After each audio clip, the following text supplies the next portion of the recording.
welcome to PCB Chat. I'm Mike Buetow, editor of PCD&F and Circuits Assembly.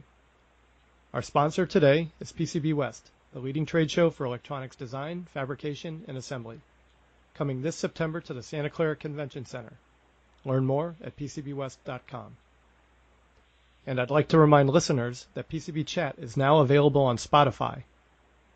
In addition to finding us at our website, PCBChat.com, listeners can also download our podcast at iTunes, Google Play, and now Spotify. Marc Benowitz became CEO of iNEMI in January. This followed nearly 40 years at AT&T, Lucent, Alcatel-Lucent, and Nokia Bell Labs, where he began as a member of the technical staff in the interconnect technology lab, and ultimately worked his way up to senior director of the reliability, hardware test, and eco-environmental engineering organization. Marc was no stranger to iNEMI, having been a member of the consortium's board of directors since 2001 and chairman since 2013. Welcome to PCB Chat, Marc. Thanks, Mike. It's a pleasure to be here. Marc, how has the transition from the private sector to full-time consortia work been?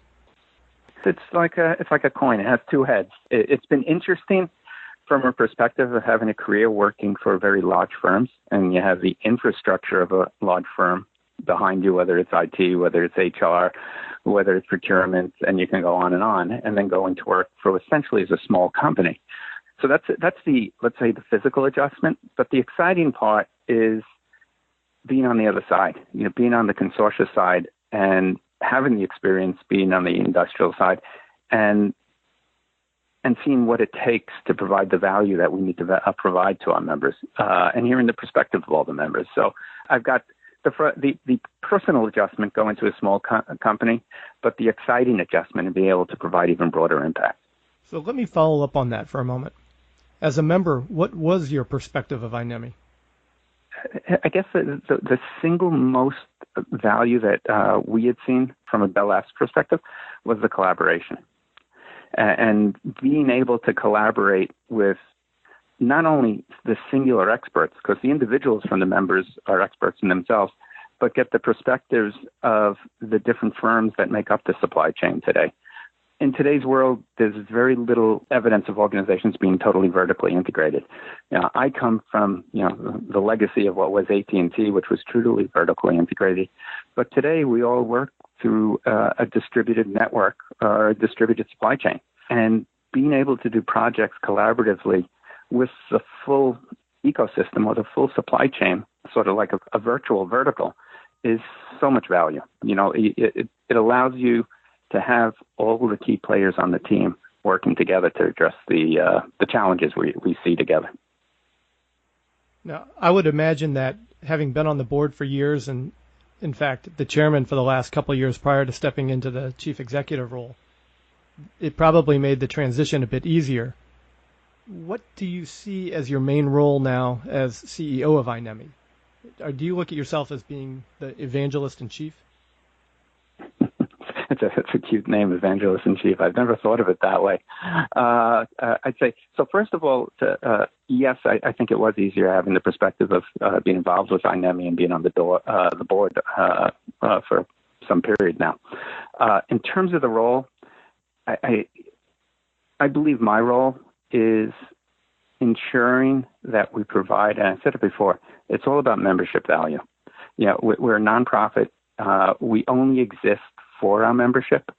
And what we have to do in iNEMI is ensure that we have the right projects, the right activities, the right direction to provide value for our members. Our members are paying dues. Everyone has other priorities that are always competed in one's corporate organizational budget. The way I see it is we've got to make it an easy answer for anyone who joins iNEMI that I see value in what iNEMI gives me. I get more than what I put in.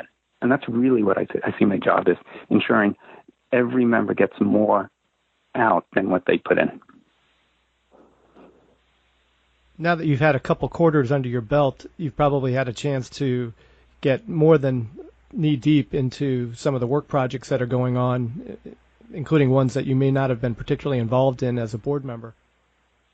Going forward, how involved do you intend to be in any particular program from the engineering level? I'm trying to both keep my distance and at the same time give my perspective. Basically, what I'm trying to say is I'm trying not to micromanage. I think anyone that comes into a new role, and I think anyone who's listening to this that's worked for me is probably smirking right now. As you come into a new role, you're trying to build up confidence and understand who does what and so forth and so on.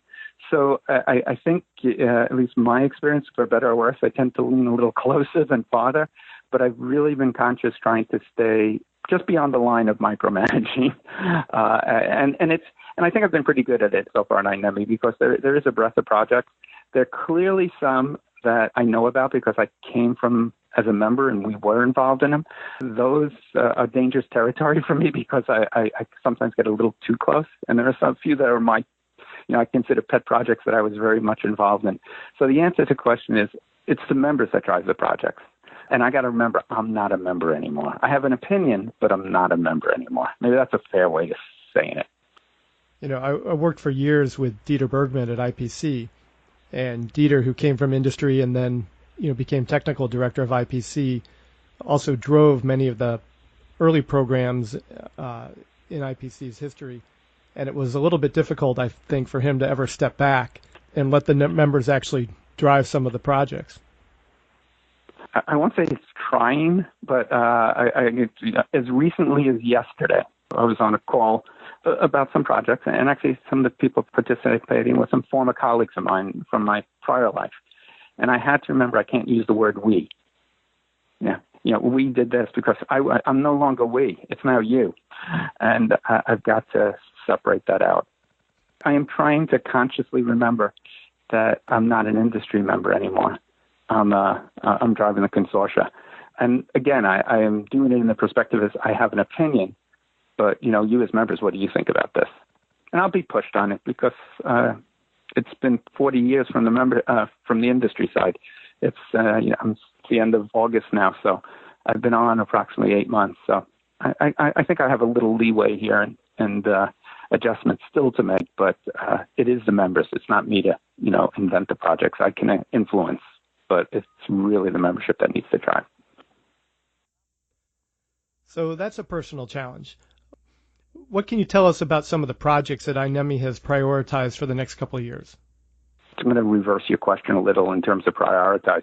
I think there are areas that we see of utmost importance and interest to the membership, so maybe the word prioritize is right. But at the same time, we're re-energizing. Those who are familiar with iNEMI know we have a structure with teams called TIGs, technical implementation groups, that span the technology areas, whether it be board assembly, whether it be packaging, whether it be test, inspection, measurement, et cetera, et cetera, et cetera. And those teams are made up of representatives of our membership with expertise in those pertinent areas. And those are the ones that we look at to, collect the inputs that we see, from our roadmap, from their daily lives in terms of their industrial experience or their research experience or their academic experience, to identify the gaps, the candidate projects. So the word re-energize is really what we're trying to focus to do. We really want to get the members more involved to define what the future is, and not the reverse, not iNEMI define the future for them. So in that context, one area we see especially of interest to our membership and of importance is smart manufacturing. It's a new area we're adding to the roadmap this year. It's an area we're considering to develop a TIG team also in terms of a technology integration group or implementation group. But what's really extremely interesting, I was on the road maybe a month or two, and I already was getting pull from our members in terms of ideas and thoughts they had around smart manufacturing. So that's clearly one area. Other areas that I think continue to be of interest to our membership, that we're seeing some expanded projects, even some new ones being proposed, and then actually there's a new statement of work coming out. One is in the area of sustainability. Clearly one that spans all technology areas and has a very high level of importance in it with our membership. Board assembly continues. Opto is still a lot of work. So the answer, prioritization, we're trying to not prioritize one over the other, but get a representative diversity of our projects such that, we do meet the needs of the breadth of our membership. At any point, do you see iNEMI getting into standards development? No. That's a short, definitive answer. No. But what I do see iNEMI doing is I see iNEMI being a precursor to standards development, and there has been history and precedence in that, in terms of having iNEMI projects come up with a recommendation or come up with, a leading entry into what could be a standards development. Years ago in the Tin Whiskers, that's an example. There's also, actually, it's a question, I should say this. You're not the first person to ask me that, and I'm not sure why it comes up. But the answer is no.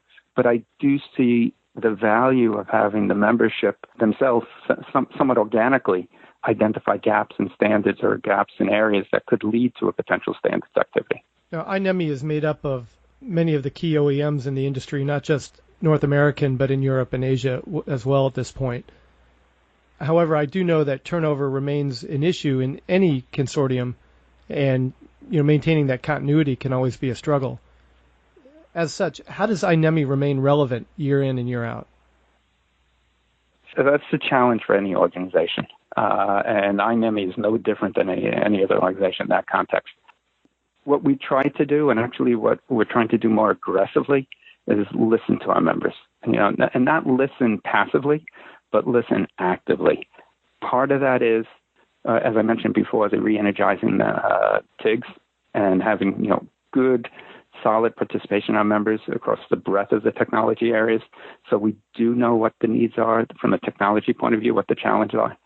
What we're also doing is we just recently implemented a program that's within iNEMI to reach out to our members on a regular basis. We're assigning amongst all of us, myself included, as kind of like customer relationship managers, I'm responsible for N number of members. Grace O'Malley, VP Ops, is another N number of members, and so forth and so on.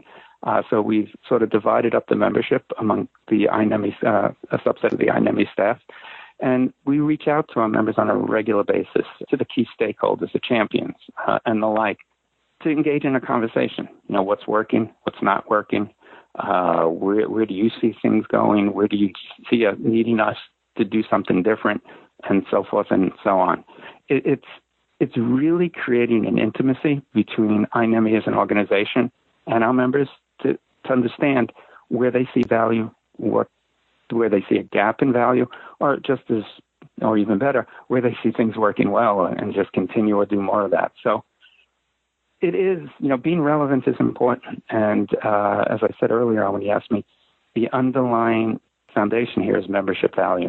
Are we providing the value that our members need? And what I'm trying to do is be more proactive to engage with the members, to really give them an opportunity to help direct that before you have the conversation that they don't see value.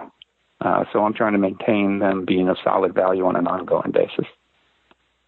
And as we come to our close, Mark, I know that iNEMI just released a white paper on creep corrosion, correct?